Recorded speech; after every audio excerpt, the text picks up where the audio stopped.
You back for more?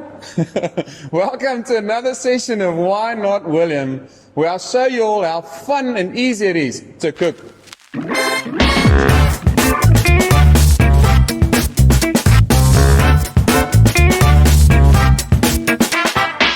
Yummy. Okay, so another question I get a lot is how do you crumb a schnitzel or a chicken strip or anything? It's really just how do you crumb something. Okay, also very basic. What you do is you call this your panay station.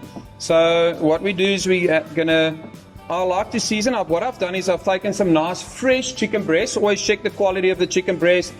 Is it not slimy? Doesn't it have a smell? So make sure your ingredients are always fresh. Okay, so start off with fresh ingredients. Very important to put a nice plate of food forward is your ingredients must be fresh, source good ingredients. Okay, so what I like to do is I made myself a bit of honey mustard, some homemade honey mustard. Okay, give it a gentle coating of honey mustard. I like that, some homemade sweet honey mustard.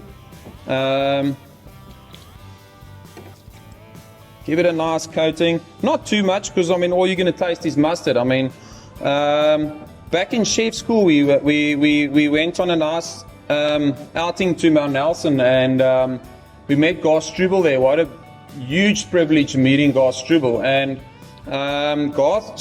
Chef Garth Struble said that cooking is 90% common sense and 10% skill. And I kind of agree with him, and that kind of stuck with me over the years. So coming back to that is, I'm not going to dollop a bunch of honey mustard on this thing. So all that I eat is like, oh wow, is this a piece of pork belly I'm eating here? What is this? I mean, all I taste is mustard. Okay, so it's got a bit of mustard. It's going to give you that little bit of a tease on your tongue.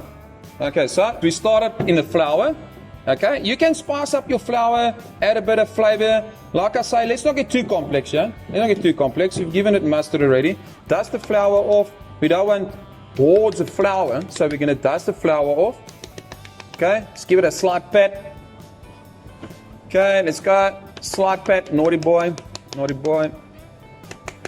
Slight pat, flour's off. Okay. And now we're going to go to our egg mix. Okay. You can add a little bit of milk here if you want to stretch your eggs or something. I just like to give it a bit of milk. Okay, and I've got my homemade breadcrumbs. We make this in-house as well. You can buy breadcrumbs if you don't want to go through the effort. You can buy breadcrumbs in there. Go to your bakery, ask him for some breadcrumbs. Your local bakery. Okay, so in the eggs, I'll take the excess off. I don't want to chuck all that. Look at that. Look at all the egg. I don't want to put that in my crumbs. Okay. So we got the schnitzel here. And there I'm just taking excess egg off lightly. I don't want to go and take everything off. Into the crumbs. Okay, let's move that across. And give it a nice coating of breadcrumbs. Okay. Okay, and so yeah, I'm giving away my schnitzel. So make sure you share this video because this is one of my favorite meals in being. Okay, so here's my schnitzel. Let's go back. We can put it on this plate. We're going to cook the chicken. I'm obviously going to wash my hands. My hands really got messy with this crumbs now. I don't want to cook my fingers. So what we do is I've got my oil heated up here on 170 degrees, okay, Celsius. Fahrenheit not going to work so well. 170 degrees Celsius, you can go to 180. And now I just gently drop. What is important when you're dropping into oil, do not drop towards you, because what happens when you're dropping towards you, it might make that splash and splash the oil on you. So always put it in here and drop it that way. So that if the oil does splash or it slips out of your hand, that it goes that way. Let's do that again. Put it in here and drop it that way. Away from you, always away from you. When you're cutting with your knife, cut away from you. Don't cut towards you, because if the knife slips, you're going to gap yourself or something. So always drop nicely away from you. Okay, so now what I have here is I have the schnitzel nicely. It's cooking. The crumb is crisping up. Chicken is... what happens is, why do you crumb something? Why do you want to crumb, put a crumb over something? Because you're going to expose that gentle protein to some high intense heat. So you need to give it a protective covering. So that's why we're covering the meat. Okay, so one way of covering it is the crumb. So now the crumb is going to crisp up and you're going to have this nice moist, you're going to have this nice moist meat in the inside, chicken breast fillet in the inside, that the crumb protected from the high heat. So the crumb is really forming the protective layer around the meat, and that's why you're crumbing something. Okay, so I mean, I could have just chucked the chicken breast in the oil. Okay, and it adds a bit of texture, a bit of flavor. Like I say, you can crumb that. You can crumb the breadcrumb in Kokkedoor. What I did is I made a schnitzel there. Didn't do too well that episode, but I promise you the schnitzel was amazing. Okay, I did a rye. Myself and Linky did a rye crumb. Okay, so we did rye bread and we made a crumb with it, and it was a beautiful schnitzel. So you can play around with what type of bread you use as well. Always lekker to experiment in the kitchen. What tickles your taste bud? Use that. So if you like rye bread, pour a rye bread crumb on you. It was very nice. Nice twist. Okay, so this is plain normal white bread that I use. Like I say, there's a lot of bubbles coming out here. Okay, that's how I gauge it as well. Initially when you put it in, your bubbles are coming out, there's oxygen coming out of meat. If you leave this thing in here for 4 minutes, 10 minutes, 15 minutes, the longer you leave it here, it's going to be a little piece of charcoal that's making no more bubbles. It's going to be black, drifting in this vast ocean of oil, not knowing where it is, and it's just going to say, help me, help me, help me, and guess what? Nobody's listening because my bubbles are finished, my oxygen's done, I'm drowned in oil, pitch black, I don't know where I am dead. Okay, in the kitchen, when we say blackies, it gets kind of messy in the kitchen, so we'd say blackies, and you can complete the sentence. So this must have a nice toast color on it. Always explain to the guys in the kitchen, get a nice toast color on that schnitzel, okay? Nothing darker than a toast color. Still a little bit of bubbles coming out of here, still chatting to me, still talking to me. Listen how it's talking to me. I mean, the food's talking to me. Just tell me what's happening. You got to listen to the food. Be sensitive to what the food's telling you.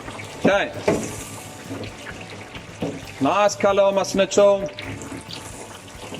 It's coming nicely. Starting to get a bit quieter now. This schnitzel thinks I've just left him. It's feeling a bit deserted. It's getting quiet in there.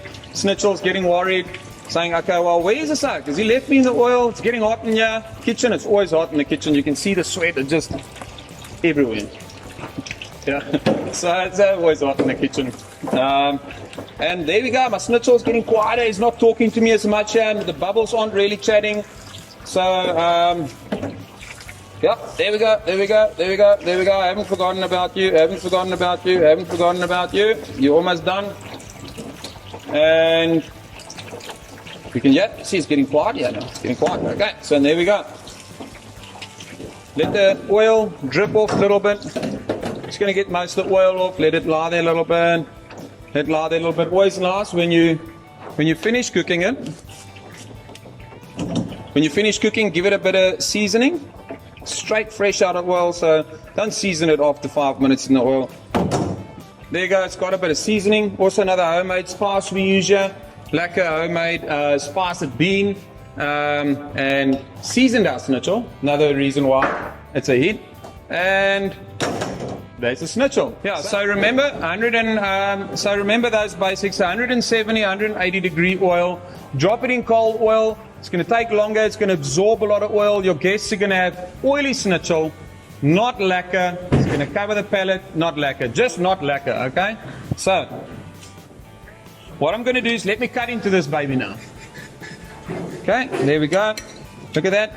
Nice and juicy. Look at the juices formed there. It's cooked nice and juicy. Okay, yummy. Please remember to like and share this video with as many of your friends and family as you can.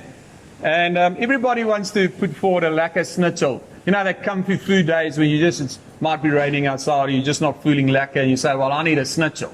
So yeah, share the video, please. Remember to like and subscribe to my channel, and stay tuned for more tips. And please, if there's anything you're uncertain of or would like some more tips on, drop me a note, let me know, and I'll gladly share them with you.